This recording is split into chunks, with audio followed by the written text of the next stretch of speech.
प्यारे बच्चों नमस्कार। आज की ऑनलाइन क्लास में आपका स्वागत है। प्यारे बच्चों, आज हम कक्षा 7 विषय विज्ञान के अंदर अध्याय 1, 2, 3 की वर्कशीट हल करने वाले हैं। तो जो बच्चे चैनल पर नए हैं या जिन बच्चों ने अभी तक चैनल को सब्सक्राइब नहीं किया वो सब्सक्राइब करें, लाइक कर दें, अपने साथियों को शेयर कर दें।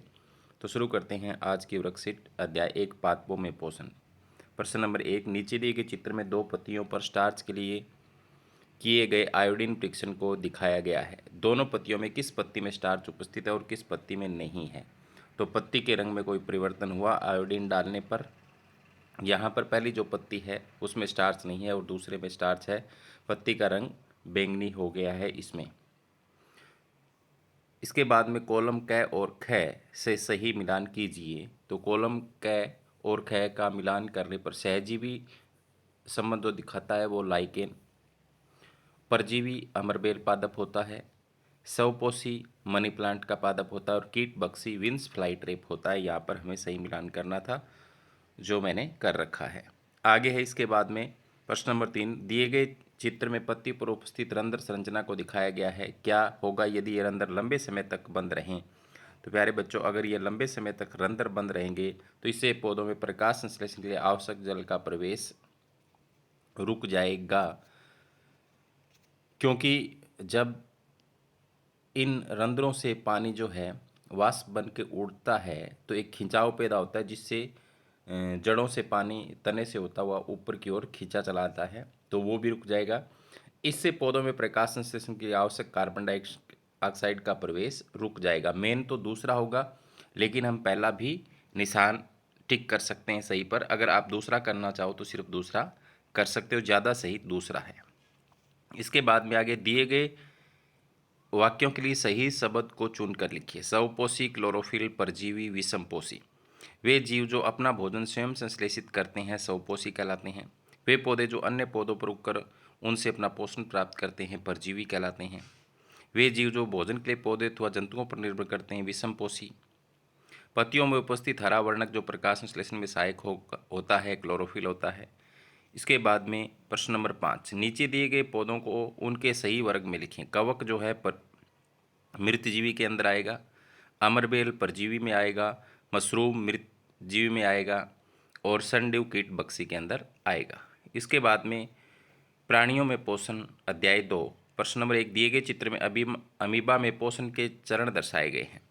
तो इन चरणों को सही क्रम में हमें व्यवस्थित करना है। तो पहले आएगा सबसे पहले तीसरा, खाद्य पदार्थ के चारों ओर पादपों का विकास। इसके बाद में पहला आएगा खाद्य पदार्थ का खाद्य दानी में फंसना। इसके बाद में दूसरा आएगा पाचक रस का स्त्रावण होगा।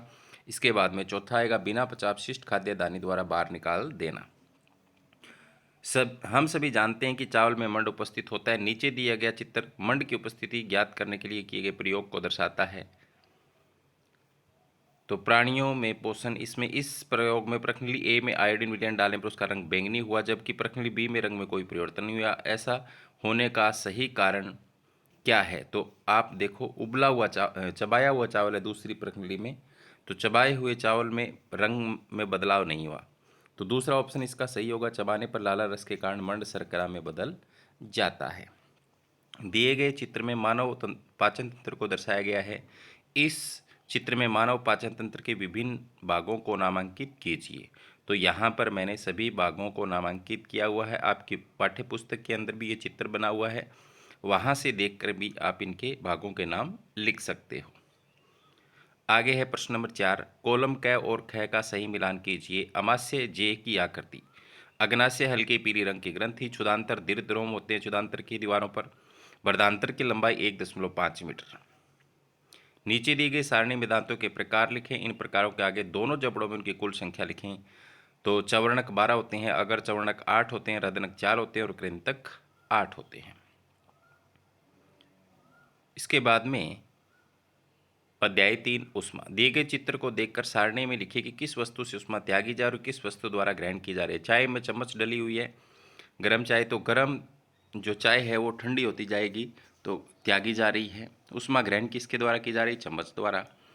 नीचे दिए गए शब्दों में सही शब्दों को चुनकर डॉक्टरी तापमापी और प्रयोगशाला तापमापी में अंतर की सारणी को पूरा करें। डॉक्टरी तापमापी, इस तापमापी का उपयोग शरीर का ताप मापने के लिए किया जाता है। प्रयोगशाला तापमापी, इस तापमापी का उपयोग वस्तुओं का ताप मापने के लिए किया जाता है। इस तापमापी का प्रेशर 35 से 42 डिग्री होता है। इस तापमापी का प्रेशर -10 से 110 डिग्री सेल्सियस होता है। आगे प्रश्न नंबर 3, दी गई वस्तुओं में से ऊष्मा की कुचालक वस्तुओं को छांट कर लिखिए। तो यहाँ पर प्लास्टिक का खिलौना, लकड़ी की कुर्सी, अखबार का टुकड़ा, सूती वस्त्र, ये क्या है? कुचालक वस्तुएं हैं। आगे है प्रश्न नंबर 4, कॉलम क और ख का सही मिलान कीजिए। विभंग किस में होता है? डॉक्टरी तापमापी में होता है। पारे के तल को नीचे नहीं आने देता। तांबा ऊष्मा का सुचालक है। वायु ऊष्मा की कुचालक है। मौसम रिपोर्ट अधिकतम न्यूनतम तापमापी द्वारा दर्शाई जाती है। दिए गए वाक्यों के लिए सही शब्द चुनकर लिखिए। कोई वस्तु गर्म अथवा ठंडी, इसका माप कहलाता है ताप। किसी वस्तु का ताप मापने के लिए उपयोग किया जाने वाला उपकरण कहलाता है तापमापी। कणों की गति के कारण होने वाला ऊष्मा का स्थानांतरण संवहन कहलाता है। समुद्र की ओर से आने वाली वायु समुद्र समीर कहलाती है। तो प्यारे बच्चों, ये थी अध्याय 1, 2, 3 की वर्कशीट जो आज हमने हल की। उम्मीद करता हूँ को आपको समझ में आई होगी। धन्यवाद।